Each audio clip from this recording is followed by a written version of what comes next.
Welcome to Trade the Trend, a weekly video discussing where the stock market is heading. This video is going to focus on the SP 500. I'm going to cover the ASX 200 as well as gold, copper and uranium in a separate video. I'll leave a link for that in the description section below. I've also got a fascinating graph for you. I think it really explains a lot about what's been going on, so make sure you stick around for that. As always, this is general commentary. It doesn't take your personal situation into account. With all of that said, let's get into our first chart. So, S&P 500. And it really has been, it's been a big week for the stock market. Thursday's price action, Thursday's close, is actually the highest close since all the way back in August 2022. So that's 9 months ago. So I think that's a significant development in itself. The market's been able to close at this new high point. And what we've seen during the week, we've seen the S&P 500 continue to rally off this support. You can see this blue shaded area, this support at around 40,060. Also coincides with where the 50-day moving average is coming in. So we've seen the market consolidate above those areas and then rally over the last few days.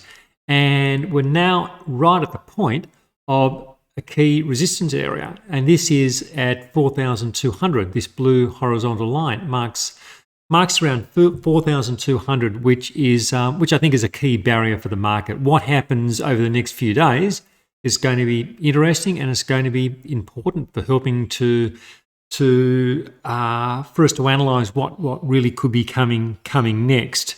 And you can also see this coiling pattern. The market had been coiling up over the last couple of weeks, and so now we do have that break out of that coiling pattern. So let's just go along and have a look at the 4-hourly chart. Just get a little bit more detail on this price action that we've been discussing over the last couple of weeks. And so this is this support area around 40,060. And you can see each time the market has tested this area, there's been strong interest in buying the dip. We've had these strong snapback rallies. And that's always important in being an underpinning of a market which wants to try and go higher. And with the market, what we've seen this impulsive rally out of this sideways compression type consolidation. What's going to be fascinating now, what's going to be fascinating on Friday is, will the bears have another attempt at selling this market back down like they have at other occasions where the market's got up to around this 4,200 level? And should that happen, will there be the buy the dip support? Based on what we've been seeing in recently, I think you'd have to give a good probability to that being the case.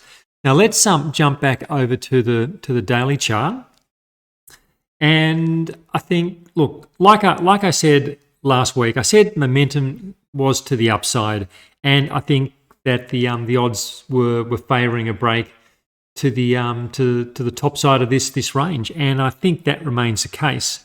I think there's still people insisting this is a bear market rally and the market has to fall. Now, that's entirely possible. The market could do anything, but insisting the market has to do something, I think it's just a dangerous strategy. It's sort of like, it's a bit like insisting, it's a bit like standing in front of a steamroller and insisting that it's going in the wrong direction, that it's got to stop.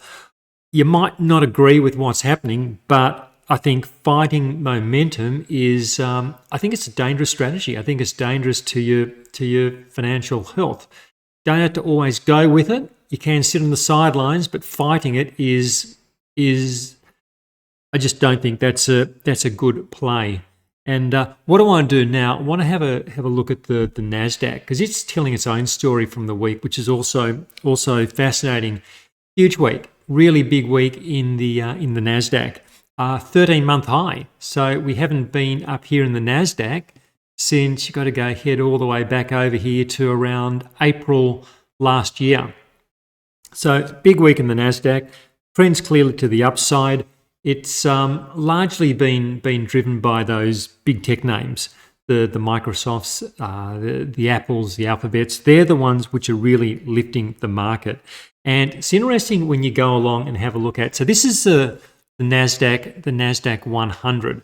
Let's go and have a look at an equal weighted version of the Nasdaq 100, and it tells a somewhat different story. So we're seeing the Nasdaq 100, the capitalization index, up at 13-month high. The equal weighted has not done that yet. You can see that it's still below these previous high points. It's a different chart structure to what we're seeing in the Nasdaq, and I think you can say, look, we can say this is clearly lagging, and it's a real example of the disparity that we're getting in market breadth, where we've got a few names doing the heavy lifting and a lot of the stocks not really coming along for the ride. That said, though, this does remain a positive structure. It does look like an overall basing formation, and it does seem to be breaking higher. Another way to look at this idea of breadth is to look at the Nasdaq on an advanced decline basis. So I'm going to click over this chart. So what we have at the top, this is the Nasdaq 100, which we were looking at earlier.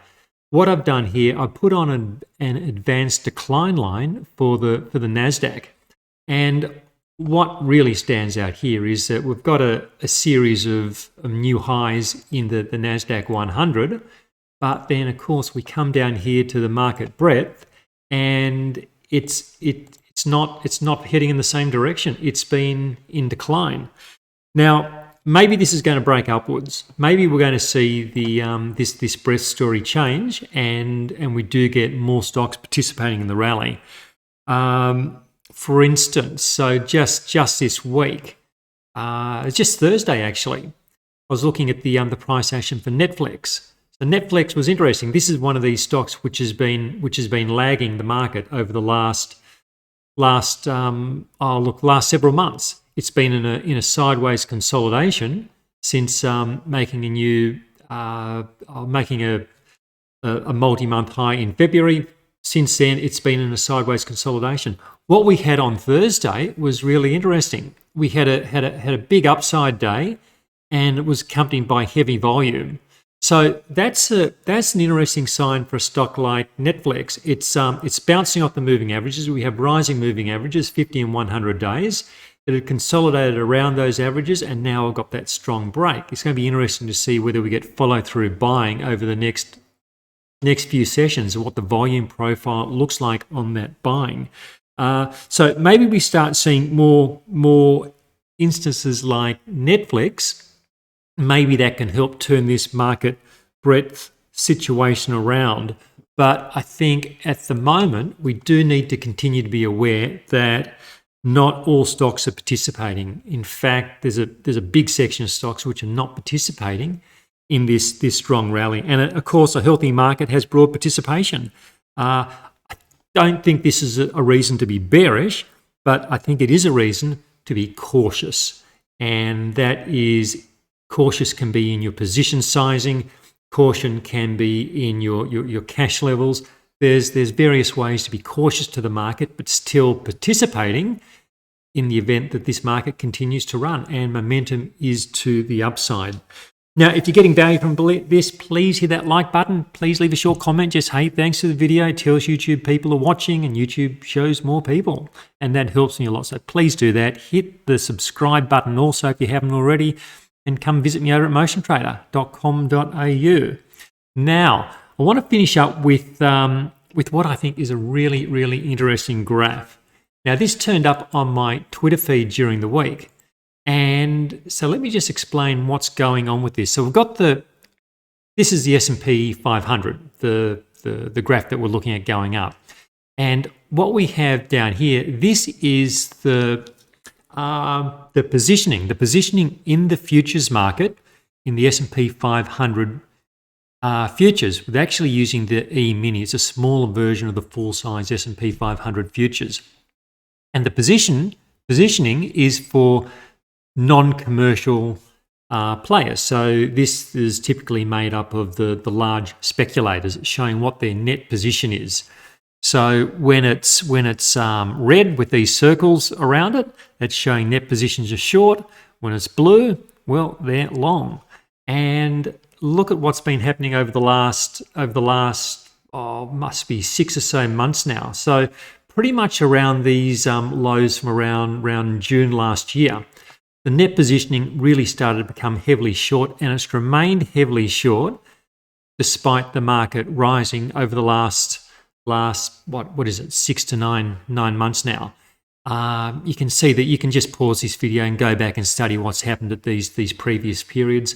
But ultimately, what typically happens is that the shorts get unwound, and it provides a tailwind for the market. And as the market rises, this is one of these things I've been saying for quite a few months now. It's hard to see the market selling off when there's so much negativity, when there are already so many shorts in play. It's also hard. It's hard to get a crash scenario when so many people are already prepared for a crash.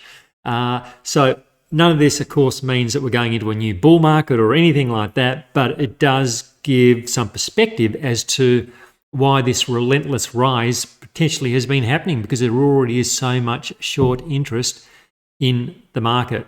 So that's some good things to think about there. Hopefully, let's leave it there for this week. I continue to think the play in this market is to remain cautiously long. That's how I'm playing it. But look, let's see where the momentum takes us over the next week. It's sure to be an interesting few days. So thanks for joining me. Look forward to talking to you again next week. Until then, bye for now.